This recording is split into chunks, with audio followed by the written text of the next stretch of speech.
Hello, everyone, and welcome back for another SafeMoon Sunday AMA recap. This is for February 13th, 2022. Please keep in mind, I am not a financial advisor. This is not financial advice. Everything I'm sharing is my own opinions, my own research. I highly encourage you to go do your own research, but let's go ahead and dive on into the news.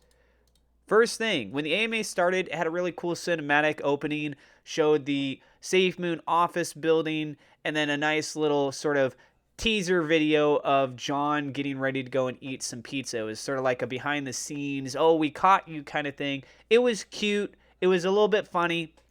And so that just showed John taking a bite out of a single slice of pizza in a room, pretending as if no one had actually seen him. As soon as he took a bite, he ended up spitting it out.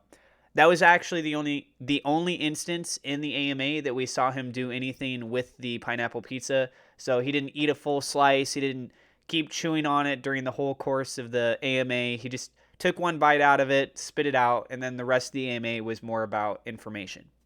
A lot of tokens have been brought onto the SafeMoon swap, so they were talking a little bit about a recap with that.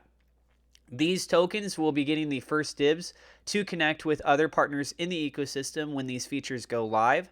The CEO of Enhanced Token came on. He gave his own personal background. He also had a keynote of which for the Enhanced Token that 11% goes as SafeMoon rewards. They've actually rewarded over $600,000 worth that's been purchased in SafeMoon already.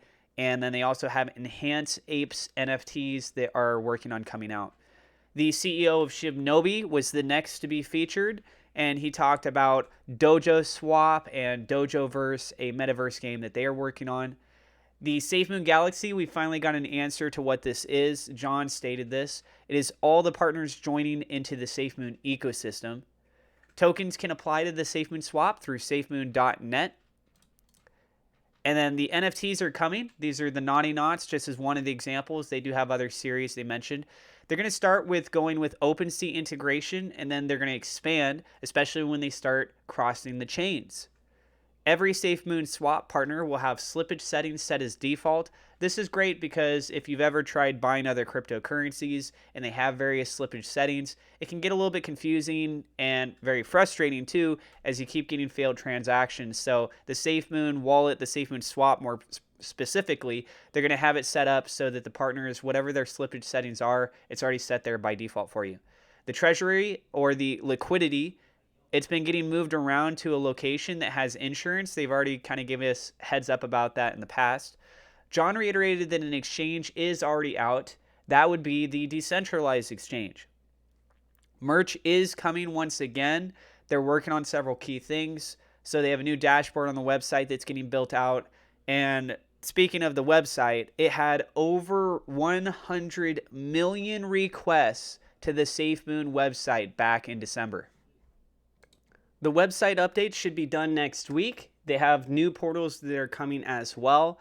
Merch will be sold through a Shopify store. They did reiterate that as things continue to evolve, they may very well end up moving on to something else. But for sure, the way that things are looking right now, everything is going to be launched on the Shopify store.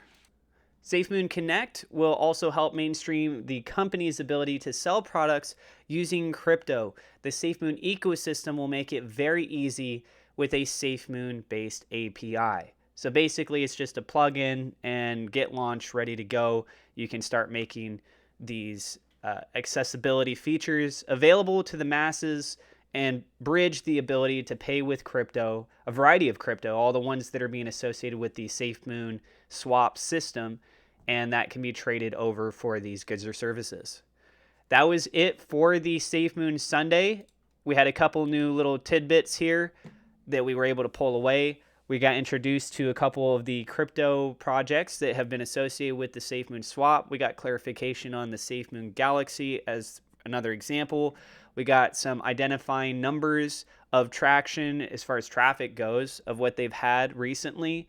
And then as far as the NFT series, we found out now that they're going to be working with OpenSea. This is a very good key point to point out for sure.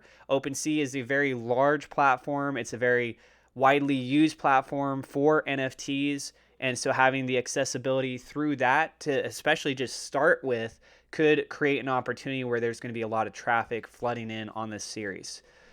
And as far as for the wallet itself, it's still being refined, and we're looking forward to some updates coming in hopefully the near future for that as well. We know that the team's been working very hard with this. There's been a lot of new projects that have been getting listed on the SafeMoon swap. Those were just 2 examples, but there's been a variety more. This AMA, if they allocated the same amount of time as they did with those 2 partners with everyone else that got listed on for the SafeMoon swap recently, then it would have overextended out the length of this AMA quite a bit. And so they ended up wrapping up that live stream there. It is 12:49 p.m. right now as I'm recording this. I was taking notes while the AMA was going on live. So it was approximately 45 minutes or so for the actual AMA itself. A little bit shorter than what we would normally see. I'm sure it would have been nice to have heard some additional details, but we did get some added notes here. And guess what?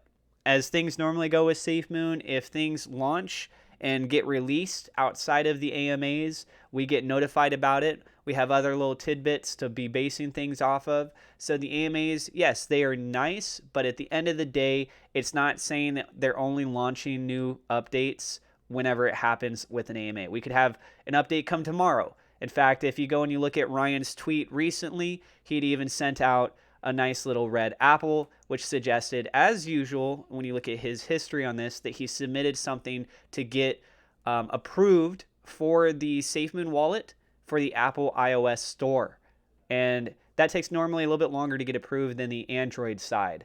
So I think the NFT abilities are going to be within the next couple days. I think there's a high probability of that. It's just my thoughts, though. And feel free to share your thoughts on all this in the comments down below. We do have referral links in the description if you guys want to go and check those out to get free crypto or free stock.